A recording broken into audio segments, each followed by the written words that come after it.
Alors Bertrand Villemer, vous nous avez rejoint. Ce débris de 2 mètres va donc être analysé, on le disait, à Toulouse. Ça va commencer mercredi, c'est ce qu'on a appris aujourd'hui. Pourquoi ce délai? Tout d'abord, il faut d'abord souligner que le débris existe. Ça pourrait ne pas être le cas. C'est-à-dire qu'en janvier 2009, la 320, on a tous en mémoire les images de l'Airbus qui était obligé de se poser dans la baie de l'Hudson à New York et qui s'est posé sur l'eau. Et il n'y a pas eu de débris. Et l'avion aurait coulé si les services de la municipalité de New York ne lui avaient pas mis de quoi ne pas couler. Et donc, il n'y aurait pas eu de débris là. Donc, à la question, est-ce qu'un appareil peut se poser sur l'eau sans débris, sans faire de débris, la réponse est oui. Donc là, il a fait un débris. Donc, il y a eu impact. Il y a eu un impact suffisamment fort pour qu'un morceau de l'appareil parte. Ensuite, au niveau du délai, dans une enquête technique, il y a un certain nombre de précautions qui sont prises. Là, les précautions que vous voyez, c'est qu'on demande aux gendarmes d'agir un peu comme des OPJ pour s'assurer que la pièce qui arrive à Toulouse est bien celle qu'on a récupérée sur la plage. Ça, c'est la première chose. Donc, il y a une procédure qui est suivie, une procédure qui est un peu lourde, de façon à s'assurer et aussi d'assurer les familles et l'ensemble des gens qui s'intéressent à cette enquête que les choses sont faites selon la loi, selon les procédures légales. Vous savez qu'en France, à partir du moment où il y a mort d'homme dans un avion, il y a une enquête judiciaire qui est ouverte. Ce n'est pas le cas dans tous les pays, notamment aux États-Unis. Donc là, on est sur une procédure classique. Cette pièce répond à l'annexe 8 de l'OACI où on considère qu'un avion, quand il se crache sur un pays, alors le pays a à voir dans l'enquête. Cette pièce est assimilée à un avion. Voilà. Christophe Naudin, comment vont travailler les experts? Qu'est-ce qu'ils vont chercher? Une fois qu'ils ont identifié très exactement la pièce, je pense qu'ils vont rechercher dans la métallurgie, c'est-à-dire au niveau de la pièce par elle-même, l'ensemble des traces d'effort, l'ensemble des contraintes en fait, qui vont leur permettre de déterminer les différentes causes de rupture qui ont pu se produire. Et ça va également nous aider à comprendre la façon dont cet appareil a éventuellement impacté l'eau. Alors évidemment, ce soir on part tous du constat ou du principe que ces débris appartiennent a priori au vol MH370. A priori, c'est quand même le cas, ouais. Aujourd'hui, les autorités malaisiennes, effectivement, australiennes, ont dit que c'était quasiment certain. On va mettre combien de temps à le savoir exactement? Mais si vous voulez, le temps judiciaire n'est pas le temps technique. La réponse, on l'a, on le sait, parce qu'on a déjà des gens qui ont regardé, si vous voulez, cette pièce.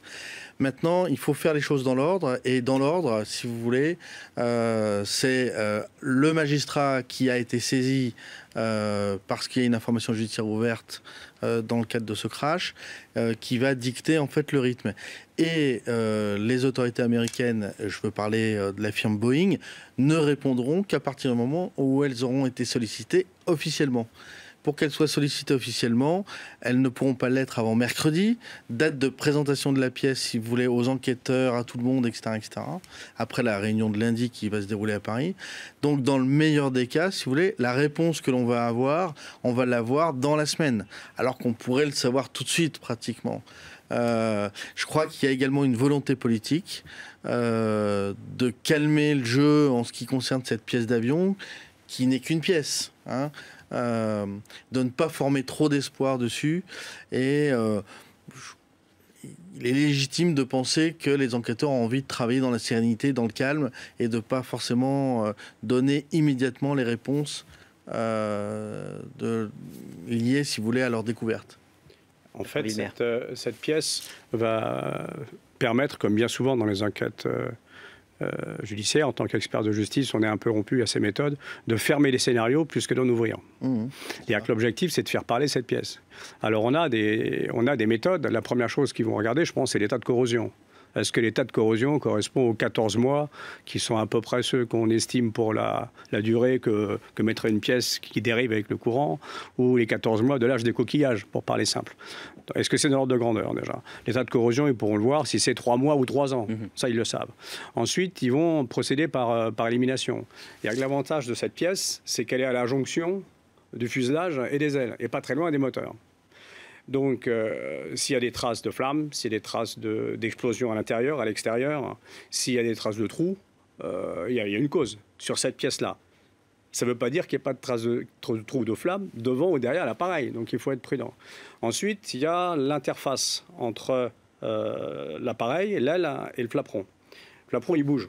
Donc il y a des systèmes qui le font bouger. C'est ce qu'on appelle les interfaces ou la connectique. Cette connectique, il y a du numéro de série. C'est les pièces au numéro de série. Alors que cette pièce-là, elle est référencée. Elle n'est pas un numéro de série.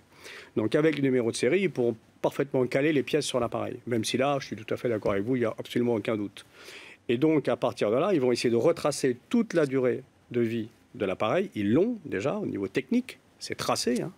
Et puis, ils vont analyser la façon dont la pièce a été déformée.